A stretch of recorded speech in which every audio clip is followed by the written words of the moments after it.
Hi folks, you're with Tacitus Today, your pushback channel, and thank you for joining this audio live stream. Please listen to this presentation as you would a radio broadcast.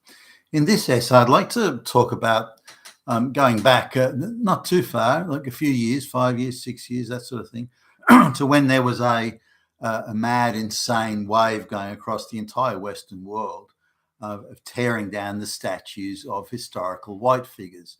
You know, old white men, those evil fucking Nazi patriarch, misogyny, colonialism, racists, and tearing down the statues. Now, whether they were people that committed any crimes or misdemeanors or anything of the sort, it didn't really matter. The woke mobs would go along while the police did nothing, the local authorities did nothing.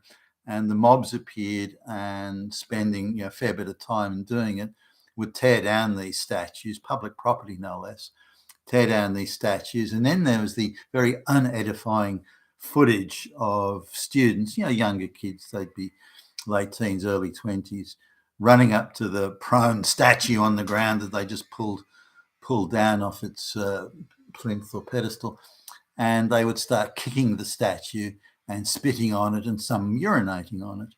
Now, that's not a very impressive sort of thing. If you want to hold the moral high ground, so you're doing something that's a moral good, and you kick and spit on a statue of someone that's been dead for 250 years, I got to wonder, who exactly does hold the moral high ground? Now, there's a whole lot of people contributed to this. Who were the university faculty and agitators that stirred up the students to go and do this and said, it's okay, you may be committing a crime, but it's actually a moral good. Who were these people who were doing that? Why did the police do nothing? Why were these activists spending hours getting their shit together to pull the statue down, but somehow the police are nowhere in sight? Or even worse still, the police would be there standing by, but they were ordered to do nothing. Who ordered them to do nothing? Why when like any malicious damage of property, isn't that a crime? Don't you arrest people for that and charge it? Because if the police were active arresting them, then then they wouldn't have done it. And the police could have actively moved in as soon as they started throwing ropes and chains around the statues and climbing up on them and going, hey, you're vandalizing public property, off to the jail cells for you, buddy. But the police didn't, and nothing else. So these people were allowed free rein to brazenly commit crimes for reasons, well, we don't really know. Now, when you look at some of the statues that were torn down, it's because, well, he was a straight white male. You mean that's a crime? That's worthy of pulling a statue down? You're kidding me, right? All right then. Well, what else? He was one of his neighbours in the street owned slaves. Sort of. Okay, that's it. So the link between some sort of alleged criminality, ideological criminality, or otherwise, the link was tenuous at best. In Britain, statues were being torn down because there was a guy who owned a fleet of ships, and quite a wealthy merchant. He owned a fleet of ships, and he would rent them out to people who needed. And this was very much how business was done back in the day. Rather than build a ship from scratch, you'd go to someone who had a ship, wasn't using them, and you'd rent it or lease it from them. And again, quite normal how things were done. So it was alleged that one of the outfits or people that leased a ship from this dude had engaged it was a bit obscure, but engaged in slavery in some way. And therefore, the statue of this guy he'd contributed a lot of money to hospitals and universities, the statue had to be pulled down. Again, the police just stood there and did nothing. Now, because of the act was so brazen, the police did very reluctantly, and only because of public outcry, did arrest some of the people. And the activist judge, miraculous how an activist judge got to hear this case, the activist judge let them go with a slap on the wrist, that they'd done good social work, tearing down those evil white fascists. Now, the guy had been dead for like 300 years, but they still wanted to pull the statue because and there's the students, he symbolized a colonialist evil past or something. They couldn't really articulate it. I'm not sure they knew, but it just made them feel morally virtuous to go and destroy public property. And the authorities, the local government, the police, no one did anything. And it's quite astonishing. Now, the same could be said for things like, various Black Lives Matter and Antifa and this sort of thing, the way they were able to destroy public property and burn down buildings and goodness knows what, bash people up, badly bash them up. They've got brain damage and everything, kill them, murder, and all this sort of thing. And yet the authorities were strangely reluctant to do anything. They typically just stood by and watched it happen. And if any charges were laid, the prosecutors did it very reluctantly. And they miraculously always found activist judges who would give very light sentences or no sentences at all to the criminals. Now, in my view, all this should be revisited. To say, well, hold on, that behaviour is not acceptable. If you want to remove a statue, you follow the proper procedures. Maybe you get a petition together or something like that, and you take it to City Hall or there could be the state government or the whatever government that is in the area. You present the petition, you go and lobby the lawmakers and so on, and then you set up a GoFundMe to pay for the removal of it, and of the statue or the memorial or whatever it was, and then that's it. Then you can get what you want through the proper procedures. The idea of forming a mob, there are a number of things to consider. The idea of just forming a mob to arbitrarily, unilaterally break the law, and brazenly so, knowingly so, with premeditation, to break the law on the basis you're committing some moral good. Like kicking and spitting on a statue when it's on the ground. Fuck, have you seen anything like that? That's insane. Talk about anarchy. And then the police and the local government authorities do nothing while the law is brazenly broken in front of their eyes. These things are just, this is, again, this is close to anarchy on the basis of some ideological insanity. So I think all those statues should be reinstated. And there's lots of footage of the people that did this, video footage. They should be found and in my view, found and prosecuted. And, I don't know if the jail terms are necessary. Maybe they are in some cases, but they should be fined an amount equivalent to the damage that was done and the restoration of the cost of restoration of the statue. Now, then it goes one step further. Who was responsible in the police for not doing anything, just standing by and watching the law be broken? Now, we see this all over the Western world. If somebody comes along and, allegedly did a Nazi salute, that the police arrive in droves to fucking deal with this evil Nazi. But you tear down statues and create all sorts of public damage or damage of public property, and the police stand by and just scratch their ass, don't do anything. Now, this is, again, is two-tier policing. Breaking the law is breaking the law. Please apply it equally and evenly to all citizens. Not in the battle. These people are ideologically they're doing something against white people, so that's good. We'll let them do that. You can break the law all you want. You go, no.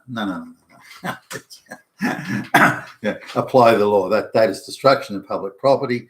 And it is against the law. Arrest those people, or warn them and then arrest them. But whatever you want to do, apply the law. So I think all those statutes should be reinstated, and again, people prosecuted, and the government authorities at whatever level, and the police that decided to stand by and watch the law being broken, should also be prosecuted. At the very least, lose their jobs. And it's these things that are absolutely necessary to the restoration of law and order and moving away from the anarchy. The anarchy was only allowed, as long as it's against white people, then that's fine. Or white institutions, then that's okay. Law break all you want. No. You go the fuck to prison if you do that, or will be charged, and you won't get an activist judge to give you a soft sentence. So nor you get NGOs paying all your legal fees. There's climb all over that too. Because so many of the climate activists, for example, that create all sorts of mayhem and damage, you'll find in almost every instance, all their legal fees are being paid by activist NGOs. And then, soft activist judges are arranged for them, and prosecutors given the minimum case to take to court, so that they're being looked after, and that needs to be jumped all over. And all these activist prosecutors and NGOs that are paying the bills, they need to be chased down as well.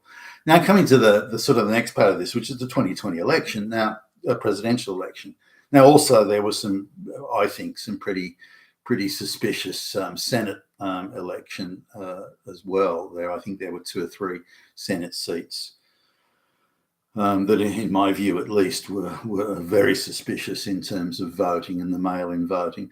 And bear in mind that vote, that Senate majority that the Democrats got from what in my view was very suspicious voting, that gave them the Senate majority to install hundreds upon hundreds of off the planet activist judges, federal judges, into the judicial system. Judges that today are the primary on almost the exclusive. I mean, I just recently saw a federal ban that was done by a judge that was born in Mexico. It's not even a fucking American. And she's been an activist in getting illegal aliens to come into the United States and be protected by all sorts of scam bullshit, handouts and NGO funding and this sort of thing. And she's a radical activist who's been given a federal judgeship, in my opinion, given a federal judgeship, and now she's trying to stop the Trump administration from taking away the NGO funding for free legal aid for illegals. I mean, free legal aid for illegals? I mean, are you kidding me? I can't get free legal aid, for goodness sakes. So anyway, that 2020 election, I mean, just to give you the background, and I've gone over this a few times. The all-time presidential election record holder for the number of votes in a presidential election was Obama. Now, Obama, as much as he was a useless president, he was a pretty good campaigner. I mean, he worked very hard. He tirelessly campaigned across the length and breadth of the United States. He's quite a good speaker. I mean, he spoke bullshit, and we have to have change. What the fuck does that even mean? But at least he was quite a good speaker. He'd been well trained, well drilled, and he campaigned tirelessly. And the college kids turned out for him in big numbers. A black president.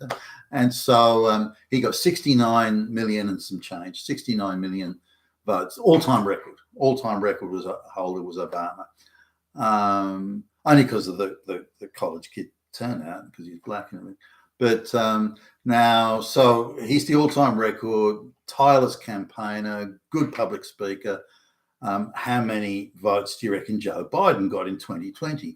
Now, bear in mind that Biden did not campaign. He did a few little bullshit things in the parking lot outside the Democrat headquarters, that sort of stuff.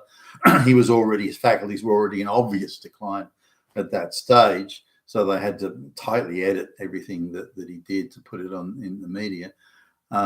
He's not a good speaker, so he didn't campaign. He's not a good speaker, and again, he struggled to put a sentence or two together. They had to jab him in the ass with goodness knows what to get him to make it through even a short time speaking. So Biden, when the votes are counted in 2020, Biden gets 81 million and some change. So Biden, the guy who did not campaign, the guy who is not a good speaker, the guy who was already struggling with his mental faculties, he beat Obama by 12.5 million votes. I mean, give me a fucking break. Just that alone tells you that the 2020 election was bullshit. Now, on top of that, there were over 20 million votes that were disputed on the basis of the broken chain of custody and signature matching, because there's a lot of postal ballots.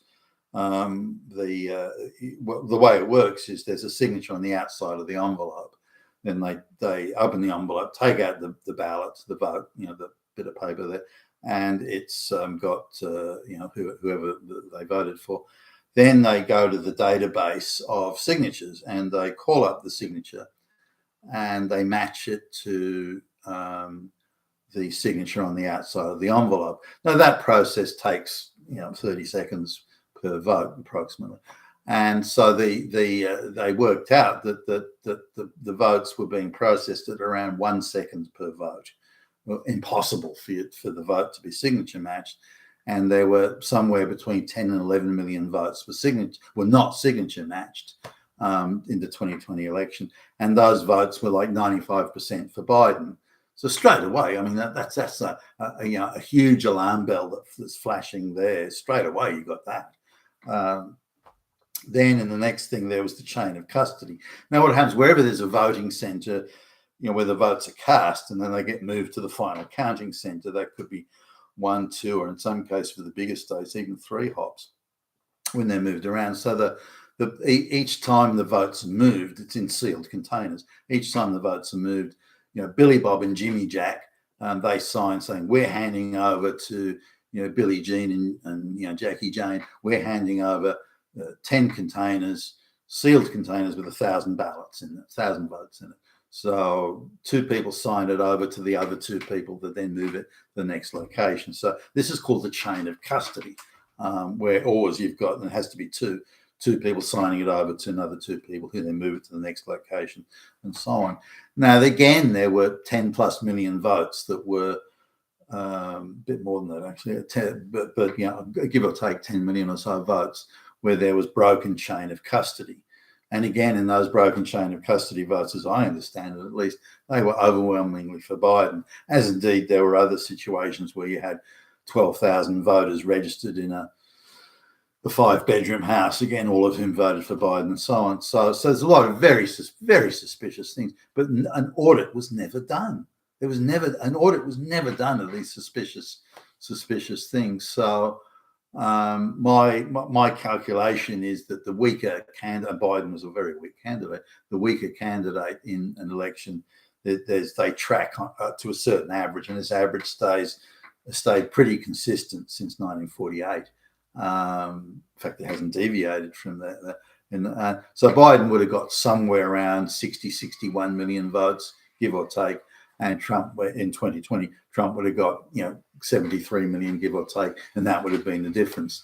So when people were saying in the early stages that Trump won by a landslide, he did win by a landslide. But and if we look at there's something in the order of 20 million voters registered who are illegal aliens and so on, then and this Doge and so on are uncovering these things, then that pretty much tells you where those votes came from. Now, it wasn't just in the presidential election. I think the Senate would have been 51-49 to the Republicans, but 2 or 3 Senate seats were I think because of the flaky voting were given to the Democrats, and they really wanted that. And Chuck Schumer and the other senior Democrats were gagging over this, saying that means we can now put all these activist judges into the judicial sphere, which they did, and of course America and so on are paying for that now. These people couldn't get jobs as fucking clerks in a retail store, and here they are as federal judges. I mean, you're kidding me, right? So these things I think need to be going. And I think it's important to do this, like Doge's uncovering all this corruption. I think it needs to be done because it's a way of restoring normalcy and also restoring the concept of the rule of law, probity in elections, and so on. And once people realize how that 2020 election was stolen, not just at the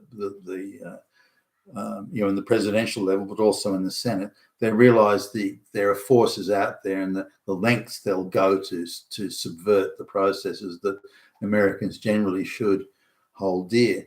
Now, I've spoken to quite a few people and senior public servants in Australia, even judges in Australia, and at these lunches and barbecues and dinners that I go to, and it's staggering and very scary. They're of the view that it's okay to rig elections. These are people being paid $500,000 a year on the public purse, by the way. It's okay to rig elections, provided the people you don't like lose, and the people you do like win. It's okay to do that. It's okay to break the law. It's okay to fabricate evidence. It's okay to rig elections. It's okay, and so on. And you go, wow. I mean, whoa. And so the idea of restoring normalcy in the rule of law and probity and prudential standards, this is very important generally and overall. And I would like to see the administration of President Trump do these things. Being with Tacitus today, your pushback channel. Thank you for listening.